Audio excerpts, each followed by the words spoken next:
Slides. DNS DHCP infrastructure of UW-Madison. Video call. So, good morning, everyone. Thank you for attending this second day of the IT Professionals Conference.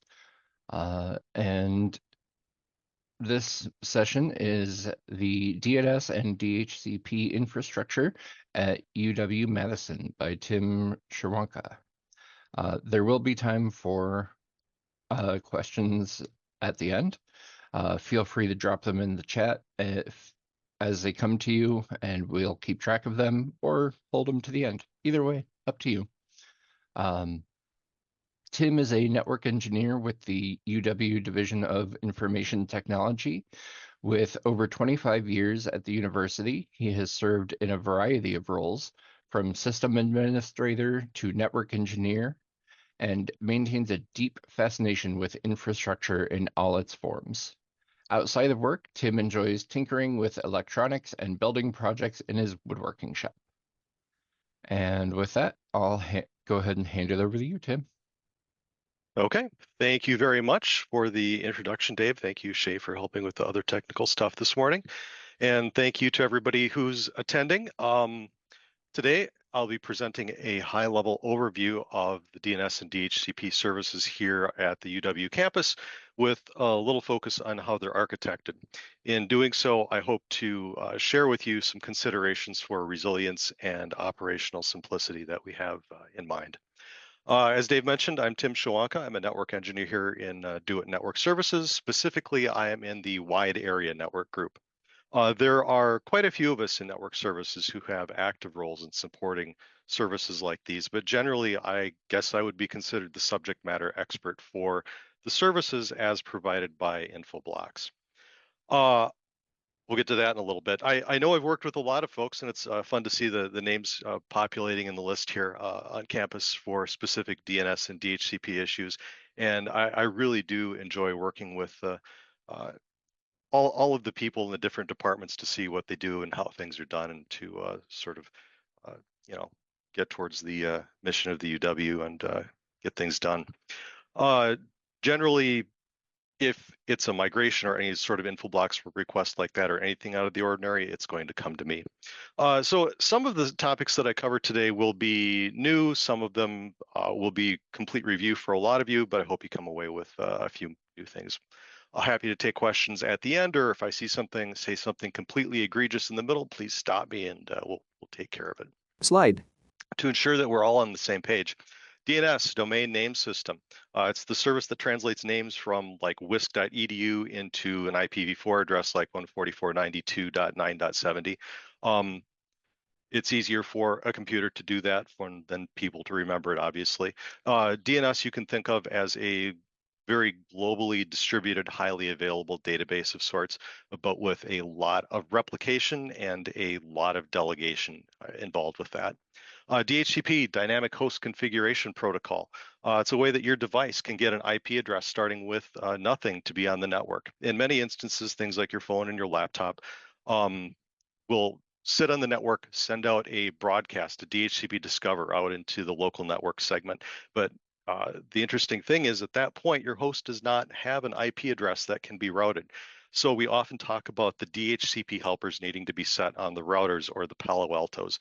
That DHCP helper service is what takes that broadcast and gets it over to the DHCP servers so that the rest of the protocol can function and you get an IP address or a lease for a few hours, and you can get on with the network. There are a few other things in the protocol to avoid address conflicts, but generally that's about what happens there. DNS and DHCP don't always have to be talked about in the same breath, but with Infoblox and even with ISC, there are some conveniences to talking about them at the same time, but you don't have to.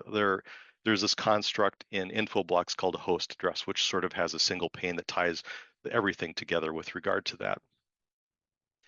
DeWitt Network Services. So what is our role? DeWitt Network Services, there are about 50 of us, give or take, that not only provide the network connectivity for many of your devices, but some of us also ensure things like these DNS and DHCP services continue to function and just work. And a lot of that is not just making sure the power's on, but it's monitoring, capacity planning, security considerations, and with that goes patching, configuration, upgrading, migration, purchasing issues, things like that. And Infoblocks. When I talk about Infoblocks, that is just the name of a company that sells DDI solutions. DDI being DNS, DHCP, and IPAM. I just gotta love acronyms, full of acronyms. Anyway, on the UW-Madison campus, we use Infoblocks appliances to serve the authoritative DNS requests and DHCP for wired clients. Slide. Infoblocks. Before Infoblocks, campus ran ISC bind and ISC DHCP to serve those requests. If you needed a change and you were using campus DNS or DHCP services, you emailed Hostmaster and you waited for that request to get serviced for everything. Otherwise, if that didn't work and you were maybe a smaller department, you ran your own larger groups. Other groups would run their own DNS and DHCP services to take care of things themselves. So a little bit of history. After a lengthy project and RFP in the 2015-2016 timeframe, UW-Madison chose Infoblocks among many other options as a replacement for the central DNS and DHCP services. After significant preparation and getting ready to migrate, it went live in January of 2017. Some of the goals of the Infoblocks project were to streamline DNS and DHCP maintenance, enable campus departments to maintain their own zones in a central system rather than have their own infrastructure, to provide API access, implementing DNSSEC, talk about that in a little bit, and also to increase redundancy to support continuity of operations. So I think that the project has delivered on the goals of enabling a lot of departments to turn down their local DNS and DHCP services and independently maintain their records within the Infoblocks environment, both via the GUI and via the API. Infoblocks has relatively good role-based access controls and relies on campus manifest groups for authorization, and we use SAML for authentication for single sign-on. And we will provision non-person users for API access, so you don't need to stash your local NetID credentials or anything like that. With future versions of Infoblocks, I was just in a feature preview yesterday, there may be some other options for authentication other than password authentication for the local users. But anyway, always something new that I look forward to. At the moment, a lot of people are using API access to do to automate SSL certificate renewal. So that's kind of a useful thing that has just come up pretty prevalently across a lot of groups and departments within the last year, I would say. UW-Madison implemented DNSSEC in 2021, and by maintaining additional hardware at a data center hosted by Rutgers in New Jersey, we can maintain DNS services even if UW-Madison were to become available and go offline. Slide. So we'll first talk a little bit about authoritative DNS. Typically, the way that a DNS client works is that it will ask a resolver. We'll get to the resolver part in a minute. It'll ask a resolver for the address of a host or service. It doesn't do all the work itself. If the entry is not cached by the resolver will recurse from the root server all the way down to the authoritative source. So let's consider something like WIS.edu. The top level servers are a well-known list of servers for these recursive clients that point the resolvers to something like the EDU top level domain servers. The EDU top level domain servers, and there's quite a few of those, will then point your recursive client or a recursive client towards our list of servers, and there are 4 of them. These 4 servers, the authoritative ones, answer globally for all of our records under WIS.edu. 2 of our servers are located in our Dayton Street data center. They are on separate sources of power. we have a third a third authoritative DNS server located in a different part of campus in another data center. And a fourth one is located, like I said, at a data center in Rutgers in New Jersey, along with a secondary Infoblox controller that would allow backup control if there were issues here in Madison. Some groups still do maintain their own DNS and DHCP services on campus. That's just yet another delegation in the string. And in that case, our authoritative servers just say, go look over there for the name of the next server to query. And if a department has delegated name service, then the availability and the correctness for those records are up to the folks who maintain those servers. So I talk a lot about wisc.edu, but there are actually over 3,700 DNS zones within the Infoblox environment that we support. 1,600 are the reverse zones for mapping the IP addresses back to the names. About 1,800 are actually third levels and fourth levels under wisc.edu. And about 200 of them are DNS zones not under wisc.edu that are directly related to functions. For example, WPR, we are authoritative for Wisconsin Public Radio for their DNS services. Slide. Recursive DNS. So getting to the recursive DNS, while our authoritative servers answer questions about our data, the recursive servers determine information about everybody else's data. Most clients, like your laptop or your phone or your computer, don't perform this recursion all the way from the root to the host address on their own. They rely on the resolvers to do this. On the UW campus, we have two well-known IPv4 and IPv6 addresses, 144.92.254.254 and 128.104.254.254. I won't recite the IPv6 ones. You can plug those in yourself if you need them. Those are actually backed by 4 servers on the UW campus. Additionally, these 2 addresses and our recursive servers are limited to only UW-Madison IP space for access. So the 4 servers are, those 2 addresses are served by 4 servers using something, and these are ISC bind, these are not Infoblox, using something called DNS Anycast. Slide. Sort of a simplified network diagram here. The 4 servers are directly connected to campus core routing infrastructure at 2 of our supernode sites. And these pairs advertise their shared address to the connected routers. In the case that either server in the pair goes down for any reason, they speak a routing protocol with the router itself. And if they go down, the route's withdrawn and the other server receives all of the traffic. So ideally, your client will have both of the well-known addresses configured, and protocol-wise, if either of these address works, resolutions should proceed.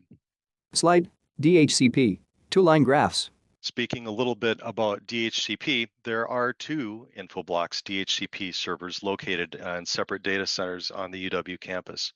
Both of the DHCP servers receive all of the DHCP requests, and the load is normally balanced between these 2, with either server capable of supporting the entire load and all of the requests. Infoblox itself sees tens of thousands of clients across the UW campus. And as a result of people doing work, there are frequent changes, relatively frequent, to the contents and the MAC addresses and the addresses being served within here. And we average about 80 requests per second on any given day, with the exception of misbehaving clients. And you can kind of see we've got some graphs here. We have a steady state that I expect pretty much all of the time of about 80 requests. We get some peaks and then we get some BART heads, which are misbehaving clients. And in the case of those, I'll see them on the graph, and if they're not egregious, I will find them. I will send email or try to contact the group in question behind those and say, hey, you happen to have a server that's asking for a request every second. Would you like to take a look at that? Because I would expect not every second for hours on end, but maybe once every couple hours. But anyway, just another time to enjoy working with folks on campus and meeting new people. So Infoblox, like I said, only serves wired DHCP. Due to the massive scale and to ensure reliability, wireless DHCP is served from a completely different environment using ISC's Kia. Wireless DHCP sees over 100,000 clients on average with very few server-side changes and averages about 300 requests per second. The lower graph, you can see that the requests per second from wireless is significantly different than the wired client behavior. There's seasonality with different class periods and also some peaks during the week and not as much on the weekends. But in both cases, the servers that serve these requests are redundant and also in different data centers. Slide, statistics monitoring. So part of having a resilient service is not just redundancy in the protocol, and redundancy in the hardware, but also I think includes monitoring. Number-wise, authoritative DNS sees 200 to 500 queries per second on a normal day. Recursive DNS sees 2,000 to 8,000 queries per second on a normal day. We have seen in excess of 140,000 queries per second for hours on end as a result from one random department's misconfiguration. And that being said, we're pretty well provisioned with the hardware that serves up recursive DNS. This was not a service impacting thing for us. And I noticed it, I contacted them and said, hey, you appear to be doing something a little bit odd. Would you like to investigate this and figure out what it is? And one of the advantages of being well provisioned with hardware is that if you know that you're not being service impacted, it gives them an opportunity to investigate, determine what's going on, and fix the problem so it doesn't happen again. So the question is, how do you know if it's not impactful? Well, it's the monitoring.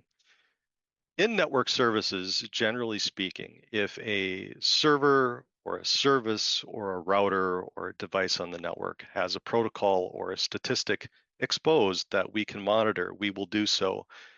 Typically, everything is monitored with a 1-minute cadence and placed into a time series database, and we keep that data for as long as the device exists, and then in some cases, sometimes a little bit longer.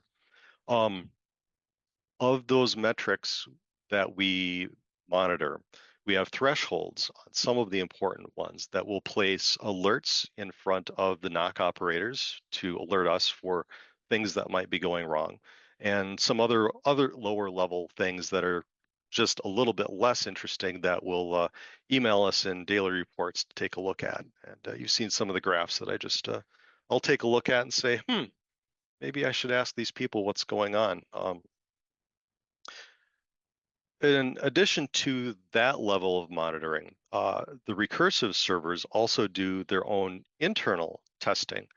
If a recursive server cannot query itself, or the query takes too long on average over a certain amount of time, that server will pull its own route and restart the services, and in the process send a ton of alerts, because this is not normal, to the NOC and to also some of us in network services.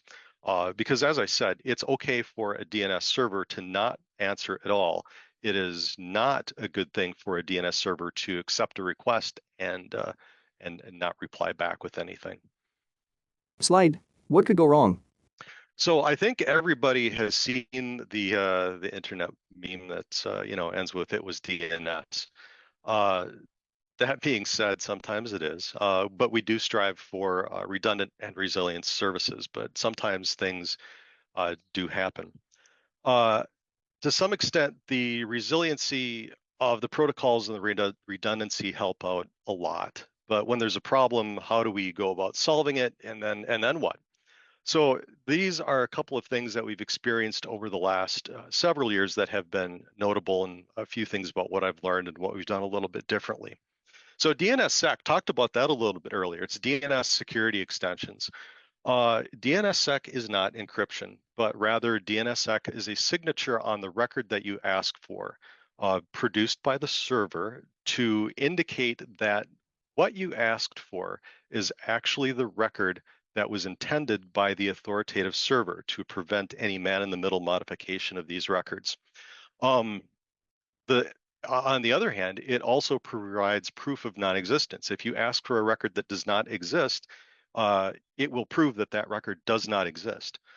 The failure for misconfiguration in DNSSEC is basically that the resolver will return to your client no such domain. It does not exist. You basically disappear.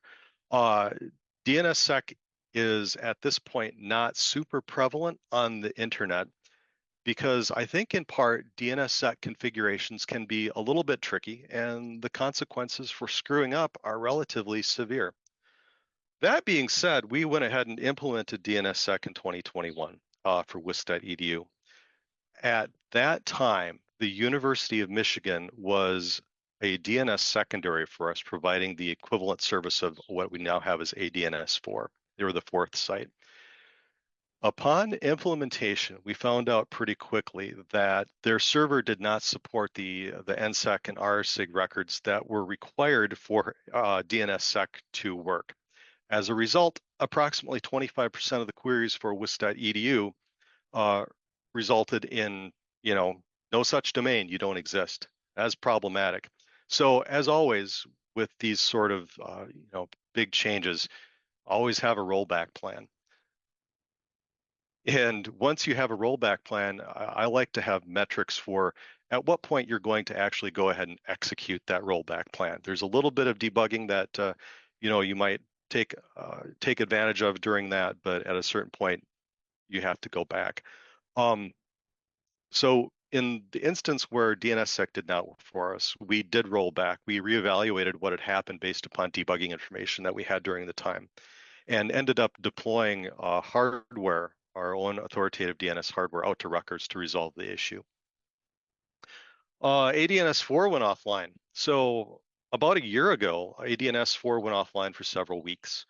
A routine Sunday or Saturday morning info blocks patch, part of that was to restart the server. And unfortunately, ADNS4, located in New Jersey, did not want to reboot. The Infoblox appliances are really just server grade hardware, but it's even with server grade hardware, things happen. This was a Saturday morning, and Infoblox had replacement hardware to us like early that next week. But even though I still had to prepare the hardware to ship to New Jersey, and then I had to ship it to New Jersey, found out that the folks in New Jersey work a little bit differently over their winter break than we do. I think we're pretty active with doing things, and we're around. For those guys, they're pretty much gone. And in addition to that, their data center is not located near their campus, so had to sort of ask and to convince them to, maybe make an exception and get the stuff over there, and ask Smart Hands to get it in place for us. But because of the nature of the DNS protocol, clients just continued to use the three good servers, and there were no problems as a result. They got it in place, it came up, and it's working as expected at this point. So the takeaways from that is there's really no good time for DNS maintenance. But what I do have is the knowledge of that our lowest load for DNS is approximately at 5 a.m. any given day. So that's when I do the work, even if it's not expected to be impactful. And for this sort of failure, there really is no rollback. If the server doesn't boot, it's not going to boot. So the best that we can do is to understand how that affects things and to minimize the impact. And of course, leveraging the redundancy in the DNS protocol reduced the impact of that problem for us. So DNS attacks, there's there's two notable kinds that I'll talk about: DNS amplification and resource exhaustion. DNS amplification, if you can spoof an address on the internet, you can cause open DNS resolvers to send tons of answers to poor clients that didn't ask for these results in the first place. And If you're running a recursive resolver out on the internet and this happens, congratulations, you are participating in a DDoS attack.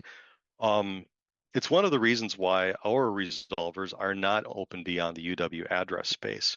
It's also one of the reasons why it's a great idea to not have Active Directory-based DNS servers available on the public internet. So while they may be authoritative for their own content, they also happen to be recursive for their own clients. It can be a bad configuration. Resource exhaustion. If you ask for DNS, if you ask for garbage from a DNS server fast enough, you can potentially cause an outage by trashing the cache or overwhelming the server resource limits. For us, again, recursives located are restricted to campus. If there's problems on campus, I can probably find who's causing the issue. For authoritative, we are very well provisioned with the hardware. We also have other tweaks like rate limiting facilities, and the UW has also on-premise and in-cloud Radware DDoS scrubbing appliances available for us that have some DNS-specific capabilities. And sort of the takeaway for this is that it's always a good idea to optimize for the worst case, not the operating situation. I need to be able to serve all of the requests, even on a bad day, and also to monitor the service and document the break glass procedures for some of these. I might know how all this works at 10 a.m. on a Tuesday, but wow, if the NOC calls me in the middle of the night, I sure hope I can rely on the documentation that I wrote when I was a smart guy, because it won't be in the middle of the night. Slide. Contacts. Contacts. If you, we have a spot in the KB, kb.west.edu/DDI. If you have document suggestions, I am all ears. Normal campus DNS and DHCP requests can go to Hostmaster, kind of like they have been in the past. And if you have infoblox specific information that you would like, send it to infoblox@lists.wist.edu. That's monitored by myself and a bunch of other folks in network services to make sure that you get an answer. And once again, if you have any other targeted questions, you can feel free to contact me via Microsoft Teams or email me, tim.shawanka@wist.edu.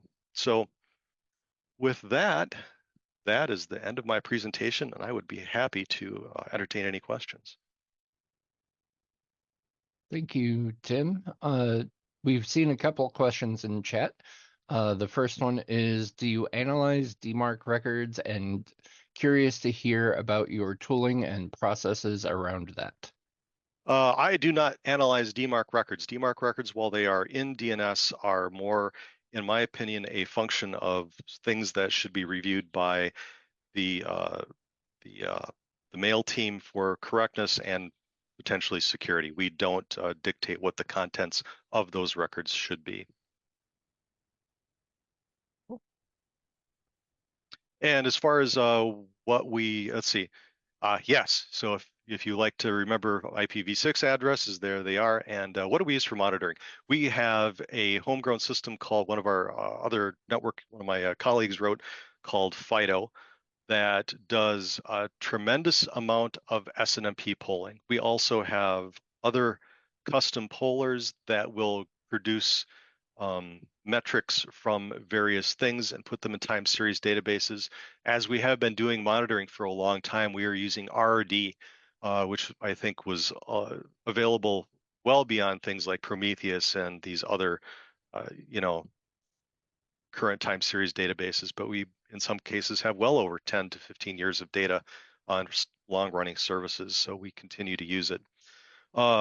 And as far as displaying some of the statistics on campus, we have some internal tooling, and we also use Grafana for displaying that. Excellent.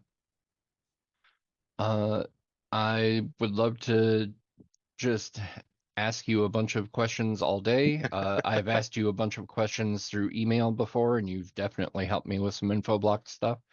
But unfortunately, it is time to wrap up the session. So thank you, Tim, for Thank you. that. And thank you for joining. Yeah, thanks everyone for joining. Our next session will begin in about 10 minutes. All right. Have a great day, everybody. Thanks.